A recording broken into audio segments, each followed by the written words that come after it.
আসসালামু আলাইকুম, welcome back to my channel. আজকে আপনাদের জন্য বিরিয়ানি রেসিপি নিয়ে হাজির হয়ে গেলাম।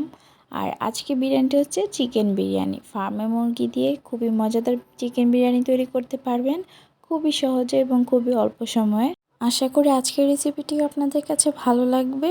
চলুন তাহলে মূল রেসিপিটি দেখে আসি। শুরু থেকে শেষ পর্যন্ত দেখার অনুরোধ রইল। এখানে আমি 1.5 কেজি পরিমাণ মুরগির মাংস নিয়ে নিয়েছি এবং মাংসগুলোকে ছোট ছোট টুকরো করে কেটে নিয়েছি।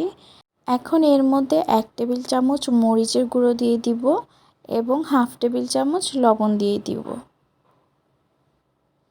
এখন মরিচের গুঁড়ো এবং লবণ মাংসর সাথে ভালোভাবে মাখিয়ে নেব।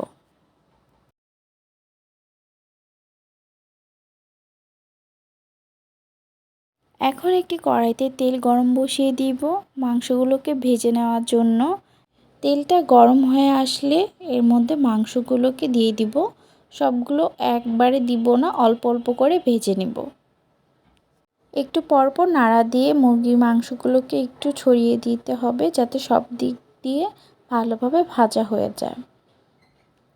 মুরগির মাংসগুলো এরকম লালচে করে ভেজে নামিয়ে নিব। এখানে আমি কিছু পরিমাণ আলু নিয়ে নিয়েছি। এর মধ্যে 1/2 টেবিল চামচ লবণ এবং 1 টেবিল চামচ মরিচের গুঁড়ো দিয়ে মাখিয়ে নিব।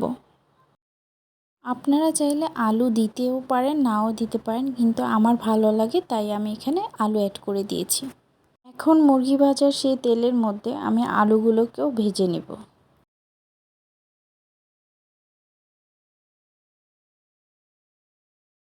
আলুগুলোর এক পাশ 2 মিনিটের মতো ভেজে অপর পাশে উল্টে দিব এবং অপর পাশেও 2 মিনিটের মতো ভেজে নিব। আলুগুলো ভাজা হয়ে গিয়েছে, এখন এগুলোকে নামিয়ে নিব। এখন বিরিয়ানি রান্না করার জন্য 1 কাপ তেল নিয়ে নিব। এখানে আমি মুরগি আর আলু যেই তেলটাতে ভেজে রেখেছিলাম সেই তেলটাই ব্যবহার করছি। এর মধ্যে এখন 1/2 কাপ পেঁয়াজ কুচি দিয়ে দিব। 2 থেকে 3 মিনিট পেঁয়াজগুলোকে একটু তেলে ভেজে নেব। এখন এর মধ্যে 2 টুকরো দারচিনি, 3টা তেজপাতা এবং 6-7টার মতো ছোট এলাচ দিয়ে দিব। এরপর দিয়ে দিব 1.5 টেবিল চামচ রসুন বাটা এবং 2 টেবিল চামচ আদা বাটা। এরপর এখানে রাঁধুনির রেডি মিক্স যে বিরিয়ানি মশলাটা ছিল সেই মশলার সম্পূর্ণ প্যাকেটটা দিয়ে দিব। এখন সব উপকরণ একসাথে ভালোভাবে মিশিয়ে নিব এবং মশলাটাকে একটু তেলের মধ্যে কষিয়ে নিব 3 থেকে 4 মিনিট। এখন এর মধ্যে 1 চা চামচ লবণ দিয়ে দিব এবং লবণটাকে মশলাগুলোর সাথে ভালোভাবে মিশিয়ে নিব। সব কিছু মেশানো হয়ে গেলে এখন ভেজে রাখা মুরগিগুলো দিয়ে দিব এবং ভেজে রাখা আলুগুলোকেও দিয়ে দিব। এখন মুরগি আর আলুর সাথে সব মশলাগুলোকে ভালোভাবে মিশিয়ে নিব।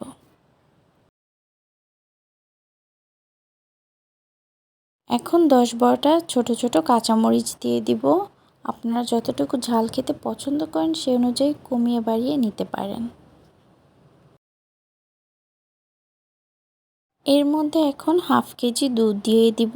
আপনারা চাইলে পানিও ব্যবহার করতে পারেন, কিন্তু দুধ দিলে বিরিয়ানির কালারটা খুবই সুন্দর দেখা যায় এবং খেতেও খুবই ভালো লাগে, তাই আমি এখানে দুধ ব্যবহার করছি। এখন ঢাকনা দিয়ে ঢেকে রান্না করে নিব কিছুক্ষণ। 5 মিনিট পর ঢাকনা উঠিয়ে একটু নেড়ে দিব। এরপর আবার ঢাকনা দিয়ে ঢেকে রান্না করে নিব 5 মিনিট। আমরা যেহেতু মাংসটাকে আগে ভেজে নিয়েছি, যার কারণে আমাদের মাংসটা সিদ্ধ হতে বেশি টাইম লাগবে না। 5 মিনিট পর ঢাকনা উঠিয়ে আগে থেকে ধুয়ে রাখা পোলার চালগুলো দিয়ে দিব। এখানে আমি 1 কেজি পোলার চাল ব্যবহার করেছি। এখন পোলার চালগুলোকে মাংসর সাথে ভালোভাবে মিশিয়ে নেব।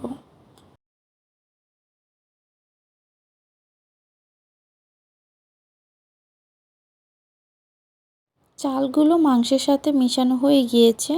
এখন এর মধ্যে আমি 2 লিটার গরম পানি দিয়ে দিব।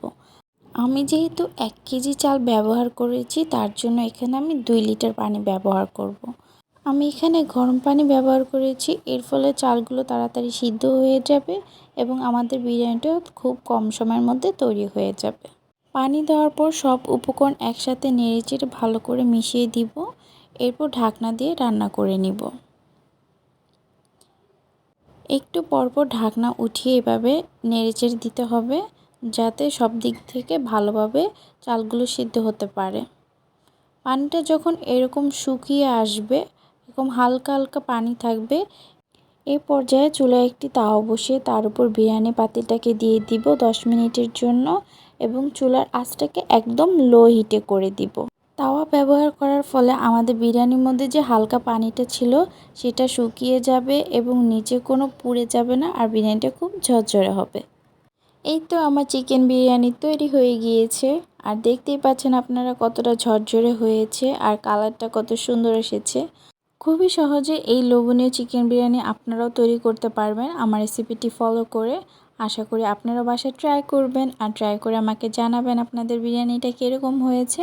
আজকের ভিডিওটা যদি ভালো লেগে থাকে অবশ্যই লাইক, কমেন্ট অ্যান্ড শেয়ার করবেন এবং আমার চ্যানেলটিকে সাবস্ক্রাইব করে দিবেন। আর যদি ফেসবুক থেকে দেখে থাকেন তাহলে আমার পেজটিকে ফলো করে দিবেন। দেখা হবে নেক্সট কোনো ভিডিওতে। ততক্ষণ ভালো থাকুন, সুস্থ থাকুন। আল্লাহ হাফেজ।